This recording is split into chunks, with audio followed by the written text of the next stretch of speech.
and welcome back to the Back to You podcast. This is episode 3.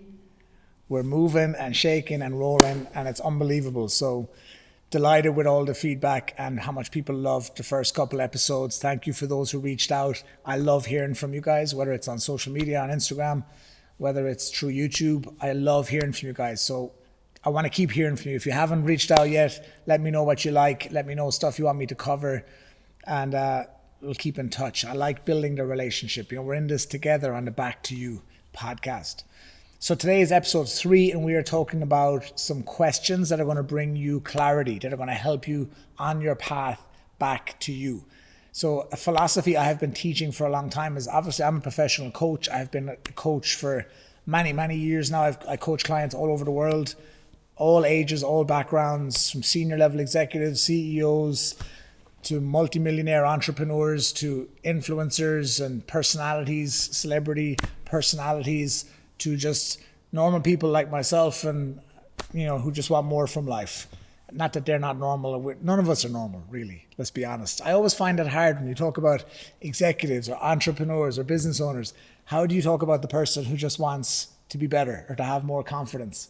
So if anyone has a good word for people, the masses. I don't like saying the masses either. So I need some help articulating that. But basically, I coach a wide variety of people, and the reason I got into coaching was I was an entrepreneur. I was building businesses. I was, as an entrepreneur in business, sales is the most important thing. Like, you have to sell. You have to sell. And that's, very important. Influence, communication, negotiation, persuasion, all that kind of stuff. And I was building different businesses, and I was a speaker. So I was doing a lot of the talks for this one company in particular.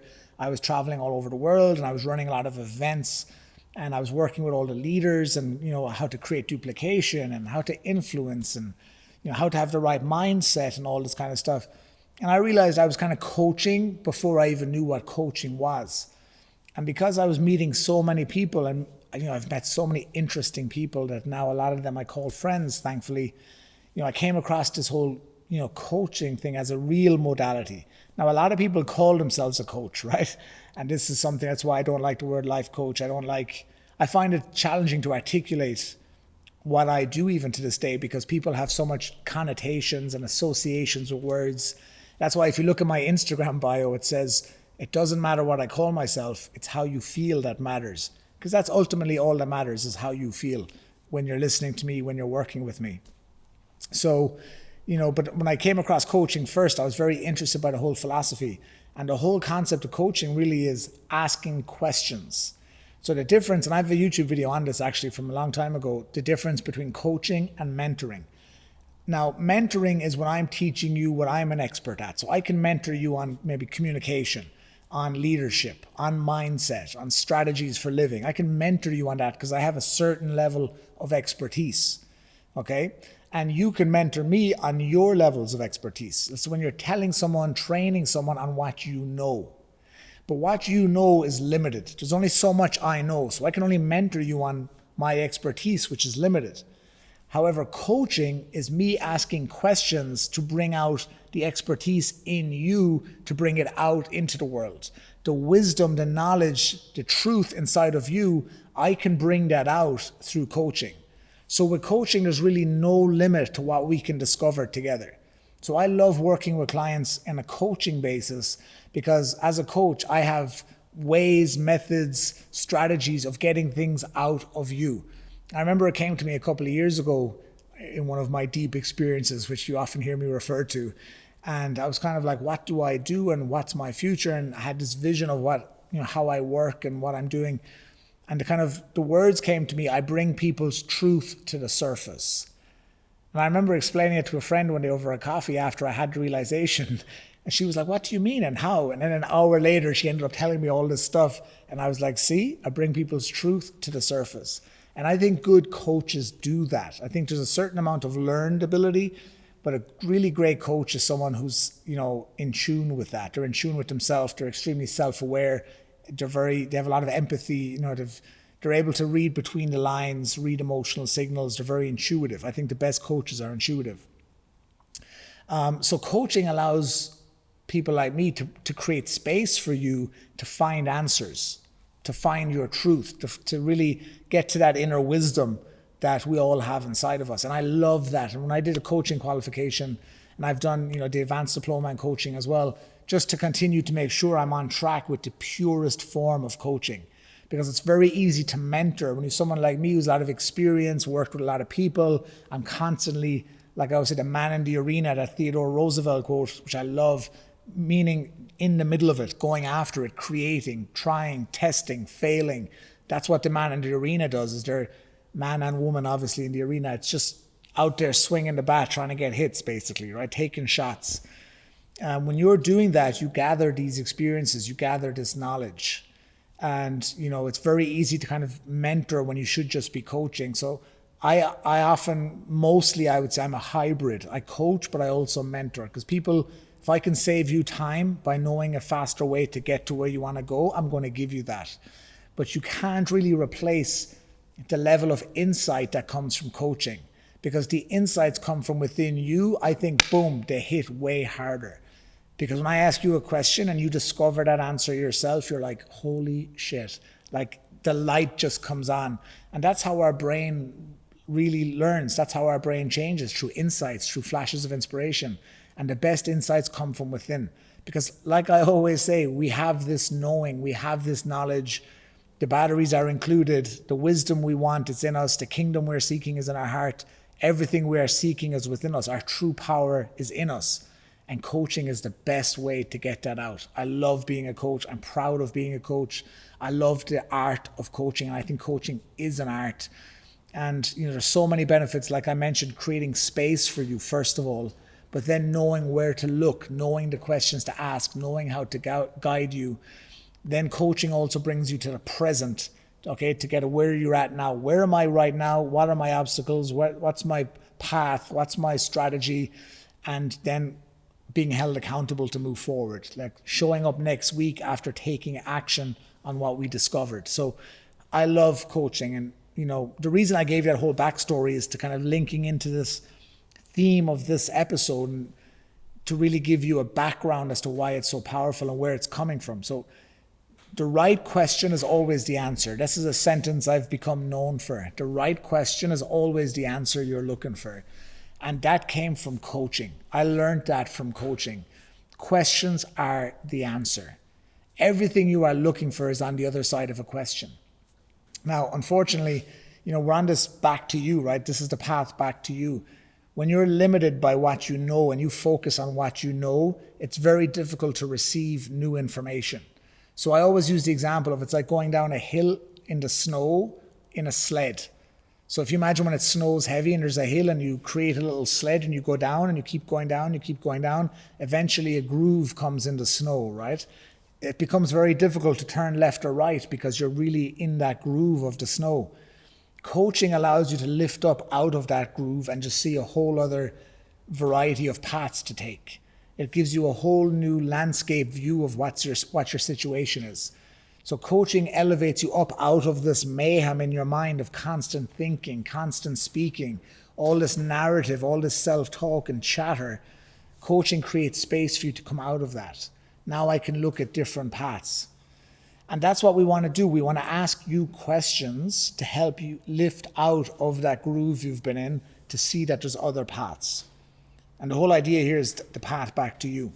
And I wanted to give you this episode today because I think it's so important, because maybe you're feeling stuck right now. Maybe you don't know the next step to take and you keep arriving at the same walls. Maybe you're arriving at the same roadblocks time and time again. And that's because you're thinking the same thoughts time and time again. Remember, your brain doesn't care about your happiness. Your brain doesn't care about, you feeling good about yourself. It cares about your survival. It cares about your safety. Your brain loves creating a reflex, a shortcut to save energy. Your brain wants to save energy because it uses so much fuel every single day, every single second you're using that energy. Your brain cares about, how can I save energy? What's the shortcut? What's the reflex? We want to get things into the basal ganglia. It's that automated part of the brain, like when you're in flow state. So you want to get there. So that's so important that your brain focuses on what's primary. So you want to give it clear instructions. You want to separate the noise. it's always going to fall back into that habit that you've always been in, because it's easier to fall into that habit. It's like the reason change is so uncomfortable is because it commands so much energy to make that change. And that's why you have to have a clear vision, because that's what's going to pull you in a new direction. That's what's going to pull you through the self-doubt and the energy consumption that it takes to make a change. So what we're doing here with coaching is we're trying to create space for you to kind of come out of that chatter, out of that mind, to come out of the reflexed responses and to find some new answers, to create some space for some wisdom to appear from within us. If you're always thinking, Alan Watts said it best, if all you do is think all day long, you're going to have nothing left to do but think about your thoughts. You'll have nothing left to think about except your thoughts. And I've been guilty of that most of my life. You end up thinking about your thoughts, and then you have more thoughts about what you thought, and then what you think, and how you think about what you thought, and what you used to think, and what you think now, and what you're going to think in the future, and all you're doing is thinking. Can you relate? This is the problem. So what we want to do is we want to create some space from that. We want to distance ourselves from that. And the best way to do that is to ask some new questions. Ask some new questions. And for sure, I can give you questions. And that's what I do on this podcast and on my YouTube channel and other things. But you can ask yourself some new questions. And some great questions to start with is, who am I really? Like, who am I? What do I want? Where am I going? Who am I becoming? Like, these are basic questions that I believe we have innate answers to, that are built into our inner wiring, into this, everything that's programmed into us in our DNA since we're born. I believe all the wisdom, all the answers to those questions are within us, but we don't think about it. All we do today is we think about the distraction that's constantly bombarded on top of us in the day. We think about what we don't want. We think about the problems. We think about the challenges. We think about the obstacles. Whereas when you ask yourself some new questions and you allow yourself time to reflect, you can receive new answers. So if you don't ask yourself new questions, you're going to get the same answers you always get. You're going to get the same roadblocks you always run into. They're always going to show up. So a new question is going to bring you a new answer. And a new answer, that's new information. And when you've new information, you can make new choices, new decisions. And that's going to lead to new behaviors, which leads to new results, which leads to a new life. And the new life, again, is not a new life. It's the original life. It's back to you. You are you already. You just have to remember who you are. You have to unlearn, let go, and remember. That's the key. You don't have to learn who you really are. You have to remember who you really are. Since you're 6 or 7, you've been moving away. Now we want to move you back.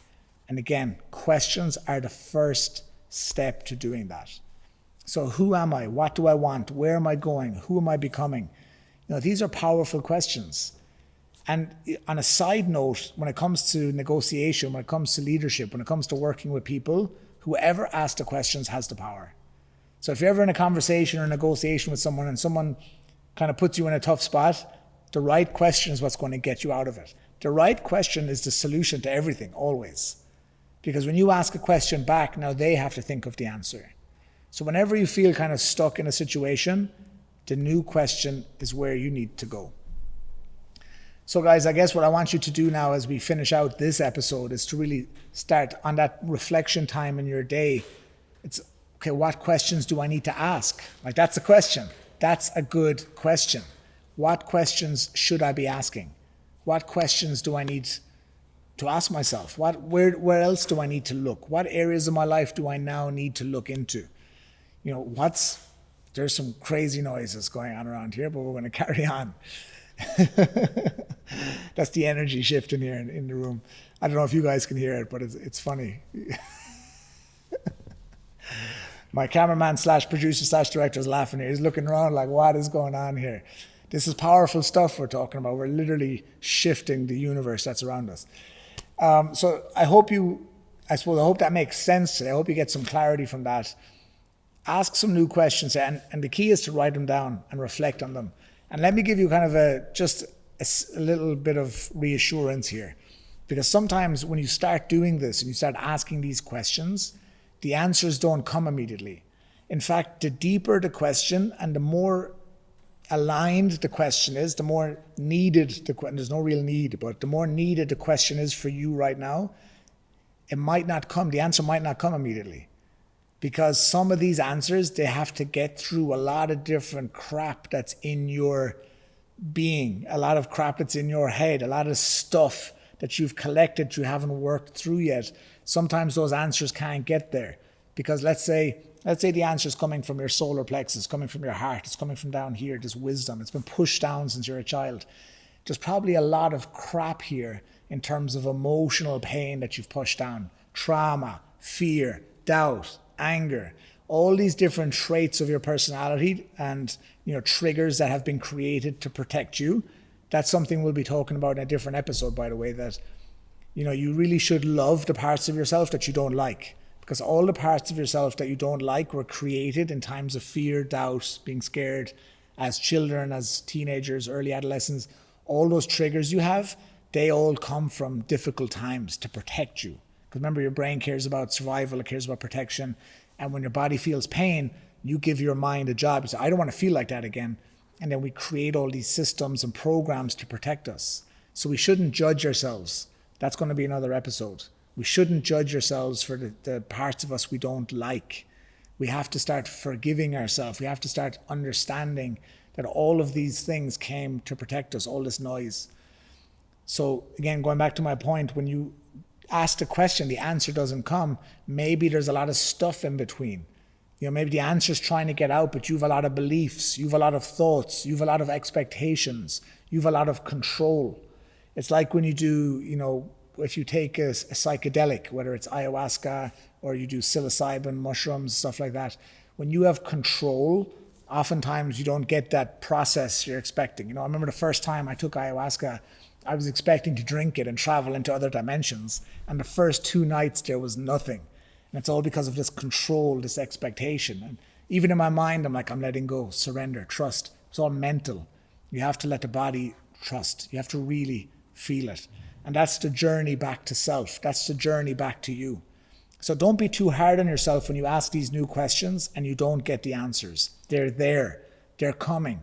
All you have to do and all you need to do is to continue to work back to, I love how all this just makes sense and comes full circle every time. You just have to get back to you.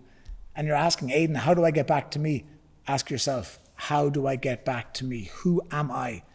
Who is the true version of me? Who is the realest, authentic, highest version of me? Those answers are in you. Remember, you can always go back to yourself. You can always rely on yourself. You are always there. In the seat of your heart, your truth, your inner child is there. It's just this world has moved you away from you. We want you to go back to you. So ask the question, be patient, allow yourself to receive the answer, allow yourself to be guided. Don't try and control when the answer comes. That's going to block the answer. That control, that attachment, that expectation, that's all creating a resistance. You have to surrender. You have to allow. And I know you're thinking, how do I do it? Just do it. Stop thinking. Stop thinking. When you observe without judgment. That's what's most important. Observe without judgment. I have a YouTube video on that. To observe without judgment. That's the only way you can translate that inner wisdom. We all have this unbelievable, incredible amount of inner wisdom, but we can't translate it properly because of our perception, because of our judgment. So what we want to do is we want to let go of the narratives, let go of the beliefs, let go of the perceptions, allow ourselves to receive it, and we will translate it. It's infinite. We have an infinite intelligence inside of us. We understand it, but it's just the masks we've been putting on for so many years. We're not able to receive the translation through those masks. Does that make sense? We want to let go of all of these masks, and then we will... I know it sounds mad. If the younger version of me heard how I talk right now, I don't know if I'd believe it, to be honest. But I know that this is the truth, guys. This has been on my journey of the last 15 years. I hated school. Some of you guys know, some of you don't. I hated school. I didn't even finish school. I did the first 2 weeks of my last year. And school was getting in the way of my education. When my school finished, when I left school, my education began. And I've been obsessed with learning. And my thirst and hunger for knowledge now is stronger than ever. But it's actually simpler. Now it's all about remembering. It's about unlearning almost. So I lost my train of thought there because school threw me off thinking about school. What was I talking about? Putting you on the spot. He's not listening either. So as I said about the mask we're wearing, how we're not receiving, that's the last thing I remember saying, so I'm going to go back to that. The masks we wear is what stops us translating our truth, our guidance, but it's all in us. The wisdom is all in us. Yeah, I remember what I was saying. I was saying if I knew I was going to talk like this, I wouldn't have believed it. But this journey of the last 15 years in particular of self-exploration has led me to this point. It's culminated in all this knowledge I was seeking has brought me here. And I believe it's the simplest ever. Like what I'm speaking now, I believe is the simplest I've ever spoke. It's the clearest I've ever spoke. Because I know it. I've experienced this in this awakening or whatever word. I know that word might not sit with all of you. Maybe it wouldn't have sat with me years earlier. But I actually believe I've had an awakening. And that's what this Back to You movement is about. And I'm enjoying the ride. So, in time, truth will always disclose itself. So enjoy the ride along the way. So if you're enjoying the ride, leave a review for the podcast. Leave comments where you can leave comments wherever you're watching this. Connect on Instagram. Connect on social media, wherever you are. Love to hear from you. And that's it. That's episode 3 of the Back to You podcast. I'm excited to continue this journey. And I will see you in the next one.